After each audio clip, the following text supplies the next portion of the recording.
How good are you at giving feedback to your team members? In this very short video, I just want to give you a couple of hints and tips as to how to get the most out of your team members.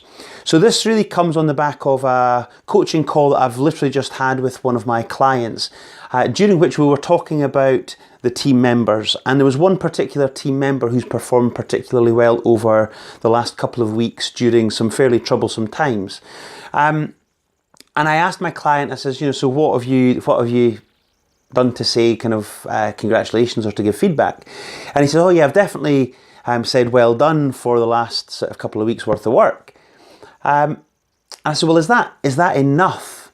Is that enough feedback to give someone when they've done a really good job? Because let's kind of look at things from the other point of view. What if that person hadn't done that good a job? What would your feedback have been like then? Now, the reality is, if you're anything like me or the case of my client, the feedback when things go wrong is really quite specific. So we'll invite people to kind of identify where things went wrong. We'll kind of give our contributions as to what we thought as well. But the point being is we'll have a good full discussion around some of the things that went wrong. And the purpose behind that is actually quite positive, because we want to make sure that that doesn't happen again in the future. The point here is we go quite deep into feedback when it's negative or constructive. The other way, when things have gone right, tends to just happen at a surface level. So, in this instance, it was a well done, thanks for doing a good job. Well, actually, that's not enough really, is it? Because if actually we'd called out at this point the things that we really valued, which in this instance were, well done for taking full ownership of this situation. It really was a troublesome time. And actually what I really appreciate in what you've done here is you've seen the problem, you've owned it, and then you've really looked constantly for solutions to overcome that problem. Now, that's what I really value in what you've just done. Now, with that kind of feedback, how do you think that individual's going to feel?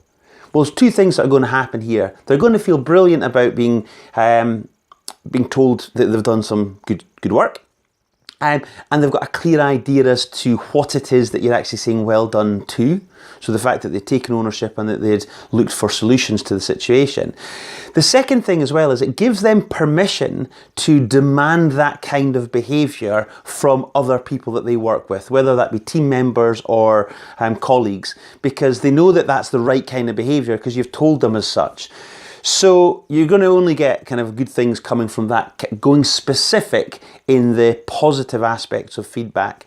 So my encouragement really to anyone who is out there managing people would be to definitely catch people doing things wrong, because let's face it, we have to kind of sort some things that aren't working. So let's do that. But let's make a point of catching people doing things right and getting really specific about what it is that people have done well, because we're going to just continue that upward cycle of engagement with kind of you in your workplace if you do that kind of thing. So hope that's helpful. Good luck. All the best.